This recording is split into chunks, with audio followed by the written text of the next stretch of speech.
You're with us. A Lexington law firm is investigating claims of sexual assault at Cardinal Hill Rehabilitation Hospital. They are now urging other victims and witnesses to come forward. WKYT's Kelsey Soto is joining us now. And Kelsey, you were able to talk to attorneys in the case, and what are they telling you tonight?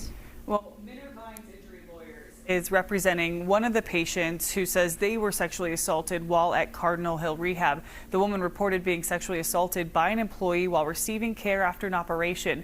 The firm says other women were also subjected to abuse from the same nurse tech. One says it happened in 2022 and another said they were assaulted in 2023 while recovering from a stroke. Johnny Sparkman was charged with first-degree sodomy back in October. Cardinal Hill says he is no longer an employee. Now, this law firm is hoping that additional victims, former patients, and other healthcare workers who witnessed or have knowledge of inappropriate conduct or patient safety concerns will come forward. Estimates suggest that up to 90% of sexual abuse cases in the healthcare setting go unreported. When something like this happens, it's important that witnesses come forward. If there's a pattern or a practice of this behavior, now we have 3 people that have come forward with very similar allegations. If there's a pattern in practice, that's very relevant, very important. This repeated behavior, especially when you're dealing with a vulnerable population in a rehabilitation facility.